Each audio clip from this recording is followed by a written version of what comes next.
Before the court this morning was Robert Keith Kitchener, aged 30, Philip Robert Erskine, aged 24, and Brian James Annette, aged 26.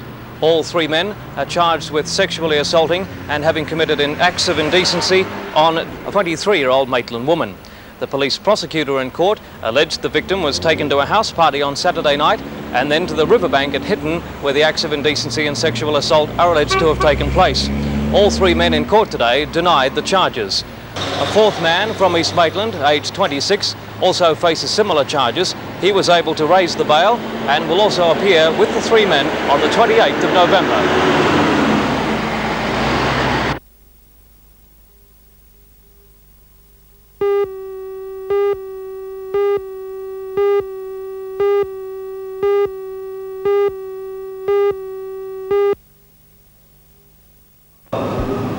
On the 16th of December, the curry plant will close, putting 34 men out of work. According to the union, the writing has been on the wall. Compared to last year, the commercial vehicle market has dropped by 40%. The curry plant needed another project to keep it going. All hope hinged on a government contract to provide 200 buses for Sydney City. But MAN, which is heavily involved in public transport in other states, lost the contract to Mercedes. The public transport contract would have been sufficient to keep as many people employed as necessary on top of what the truck production would have required to justify a plant of this size and its associated costs. As far as the workers are concerned, redundancy arrangements were worked out today. The company's first offer was rejected by the Vehicle Builders Union, which finally settled on a slightly better offer. Union spokesman Mr John Chalmers says local entities will be asked to try and stop the closure of the plant.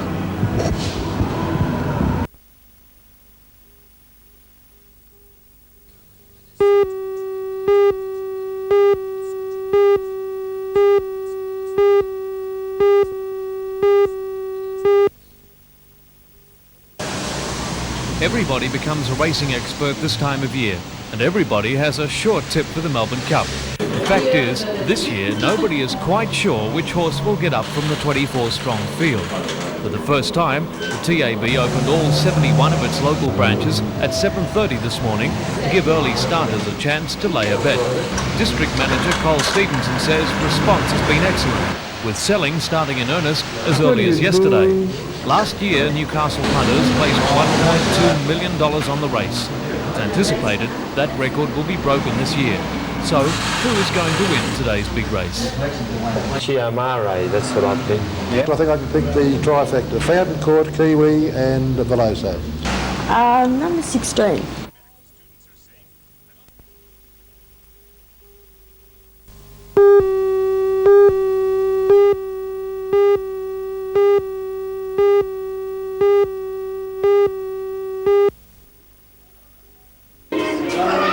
In Newcastle, there was plenty of Melbourne Cup fever today, even though the weather was a little bleak. Once a year, punters flocked to the TAB. Everyone had their own system of picking a winner. On this day, it's anyone's guess. Some TAB agencies take a forethought to cater for those who weren't too sure about the computerised betting system. It's one of those days of the year when everybody gets into the act, including Westpac employees at Broadmeadow who came to work in period costume today, being fashion at Flemington years ago. Once the bets were on, it was time to sit back and relax and enjoy the entertainment at any one of Newcastle's Melbourne Cup parties. And there were plenty of them. Then it was time for the big race and time out at most shops. Everywhere, eyes were glued to television monitors, and as the race unfolded, the once-a-year gambling world began to celebrate or commiserate.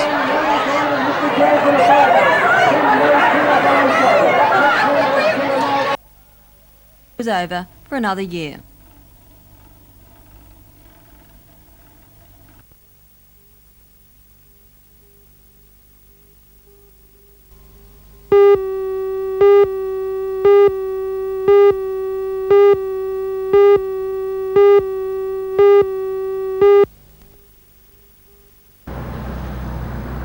The Youth Services Survey began 9 weeks ago and has been largely financed through the federal government's wage pause program.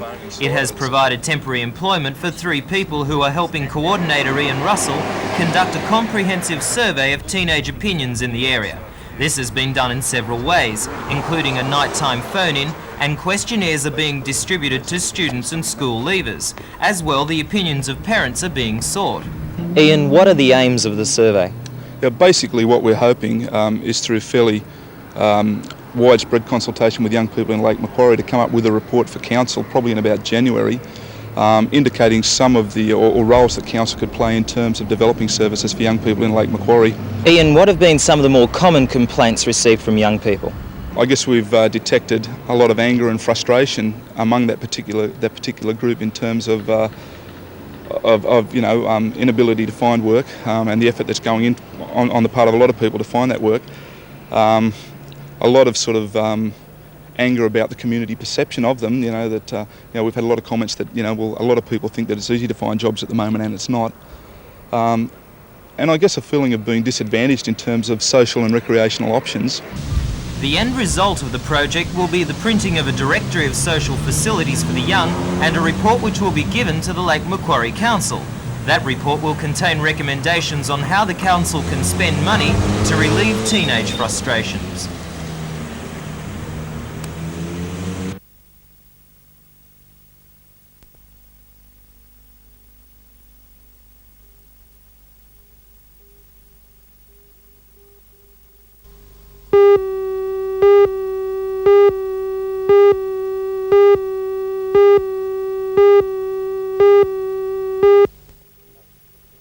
Particularly to take into account the Mr. Gordon Gilroy comes to the regional director's job after a stint as the principal of Bankstown College of TAFE. Was very much in the his same. new job, one of Mr. Gilroy's primary responsibilities will be to ensure that tech courses fit the needs of local industry and community, particularly, he says, in a time of high unemployment. Our courses are being tailored all the time, particularly to take into account the youth. The age range has been increased nowadays, and we're looking at people from 16 to 24, and we hope to take in a number of courses in the transition and the link type courses. The new PEP courses are the ones that we're now calling them, and associate that new group of people who are finding difficulties obtaining work. We're also looking at the displaced workers from the steel industry. So what are your aims as Regional Director?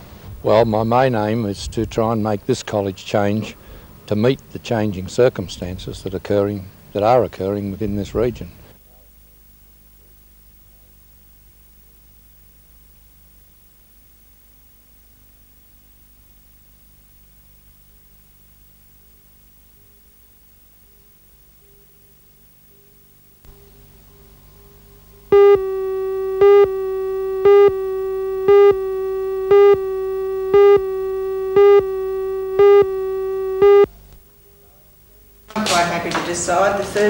The dispute over whether policy and priority meetings should be open to press and public began during the recent local government election campaign. The Lord Mayor, Alderman Joy Cummings, says citizen group candidates broke the unwritten agreement not to publicise information from these meetings. The issue cuts across party lines. Recently, Labor Alderman John Price successfully moved that policy and priority should be public. The citizen group Alderman Don Getty seconded the motion. In the debate last night, several aldermen stated that even in public meetings, at least 70% of businesses, such as staffing, industrial and property matters, would still need to be confidential. A consensus agreement was reached that the meetings should remain public, but that each item would be judged on its merits as to whether it should be treated confidential. We either do that or we have open council as we are and just...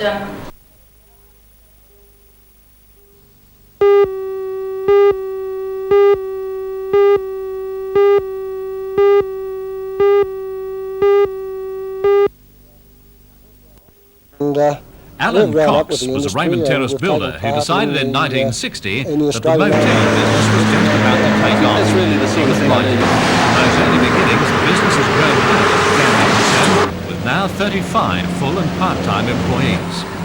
Many people have fond memories of the Sleepy Hill. It It was and still is a popular first night stop for honeymooners heading for the north coast. Other people have also expressed pleasure at the stay, such as the State Governor and the Governor-General, as evidenced by letters proudly displayed in Alan Cox's scrapbook. Motels were virtually unknown 23 years ago, but times have changed. The industry is 4 years old, and when we came into it, and many of the motels were just little fibro weatherboard places. And we've grown up with the industry, and we've taken part in the Australian motel industry at executive levels. We've saw many changes, and today people want nothing less than what they have in their own homes. The famous greetings sign outside today welcomed the new owner, Mr. Ron Scott. He's a Sydney-based building developer and farmer making his first venture into motels. Mr. Scott has guaranteed that the standards of the establishment will not change. And the sign also congratulates Alan Cox and his wife Elaine on a job well done.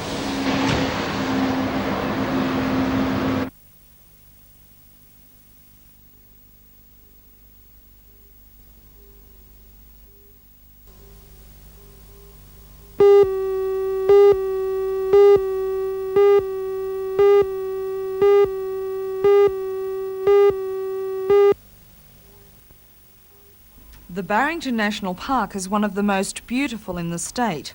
Plans to extend the park have been slammed by the Forest Products Association. The Stroud-Bulahdelah branch of the association had its general meeting this week, and it says at least 4 mills will close unless they are allowed access to the estimated 300,000 cubic metres of forest. If the government instructs the Commission to maintain quotas, then in 10 years' time all those mills will close, and they're the mills in Gloucester, Dungog, Stroud and East Maitland. As a result, according to the association, jobs will also be lost. The Minister for Forests, Mr Whelan, claims no jobs will be lost if the planned extension goes ahead.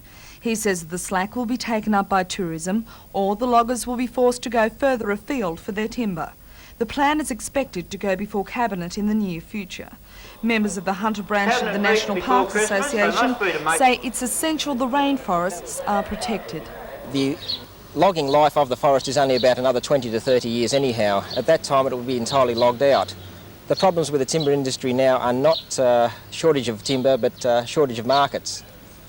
We believe that the extension of the rainforest, the inclusion of the rainforest in the National Park will not substantially reduce the hardwood reserves for the timber industry.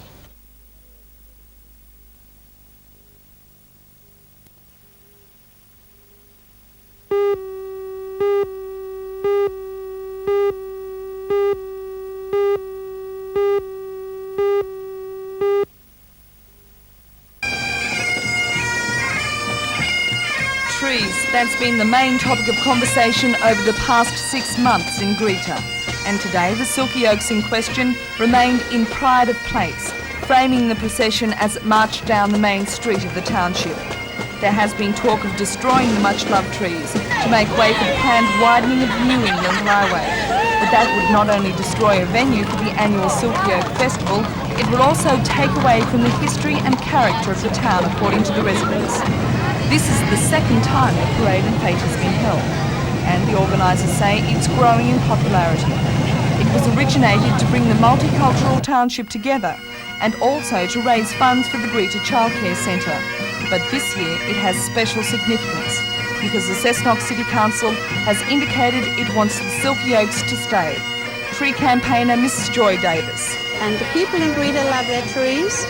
They have rather a lot of sentiment about them because originally the trees were planted to commemorate the men who died in the First World War. So there are a lot of people who feel very much that if the trees were cut down, that we're really going against the wishes of the original people who planted the trees. Meanwhile, Lambton was celebrating its first ever festival. The 5th of November is a special day for the Newcastle suburb. It marks the first day coal was shipped out of the Lambton mine in 1863. Many residents in Lambton decided to rekindle the floundering community spirit in the area, and a festival seemed the ideal vehicle. Service clubs and charity organisations ran a multitude of stalls to raise money for the much-needed Meals on Wheels routes. But perhaps the most notable attraction of the festival was the colourful Lambton worm. The worm is the main character of a legend about the suburb's namesake, Lord Lambton. The festival continues tomorrow.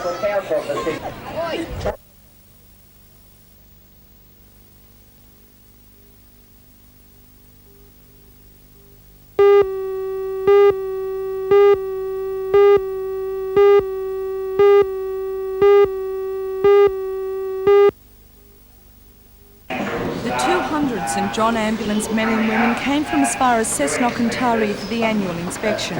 This year the members were looked over by the Brigade State Commissioner Dr Killen. St John Ambulance Brigade has been playing an important role in Australia for the past 100 years, standing by at sporting events or any large gathering where people could be injured.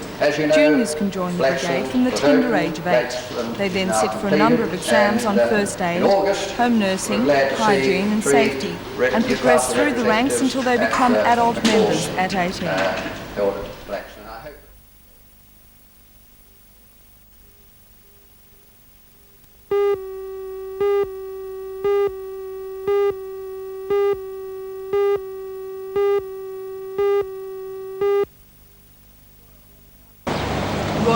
Newcastle Hospital says it's $1.4 million under budget.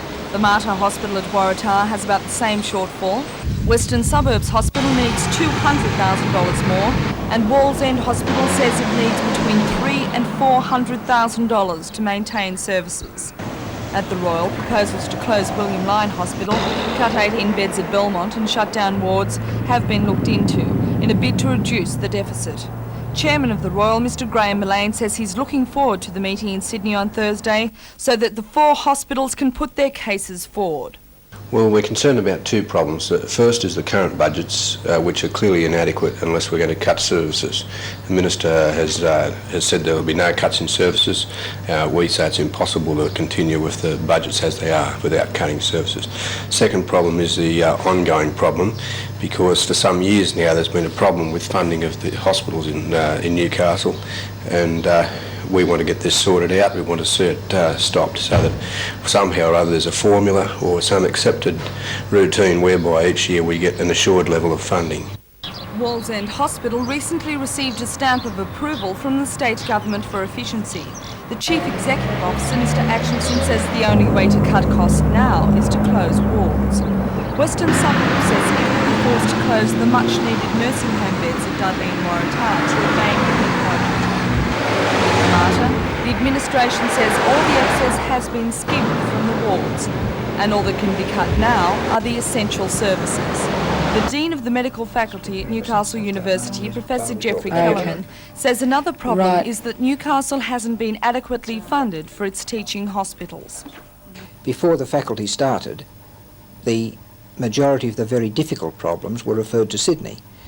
When the faculty was first thought of and brought up here, it became time to divert resources from Sydney progressively to the Hunter to fill in the work that had to be done. As far as we can see, this is a slow process. It has begun. The Minister has recently organised the building of the Rankin Park Hospital, and this is a start in the right direction, very important start. The cancer unit is coming to the Mater. There is the beginning of a reorganisation of resources, but it has to progress over the next several years.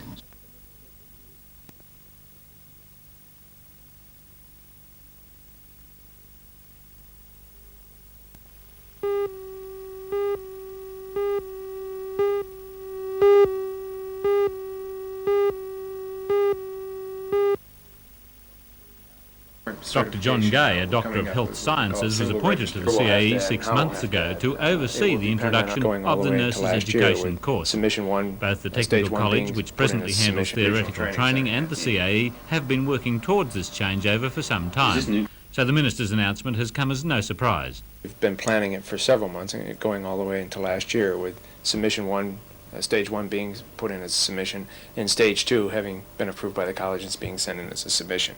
So we're into Stage 3 now. And you're confident that everything will be ready for 1985 when you'll formally take over nurses training? Yes, I'm confident. Quite. What still has to be done then? What about additions to the college? Will you have enough space? We'll have to make some alterations in our scheduling, and we'll have to make some allocations of space that were not, say, previously used. I am confident that we'll have enough space. However, I'm a bit guarded in being overconfident about that subject. You've had experience in South Australia where nurses training is done by CAEs. Are you confident that it will produce a better nurse? I'm confident it'll produce a better professional, and therefore the nurse being professional, yes, I say it'd be a better nurse.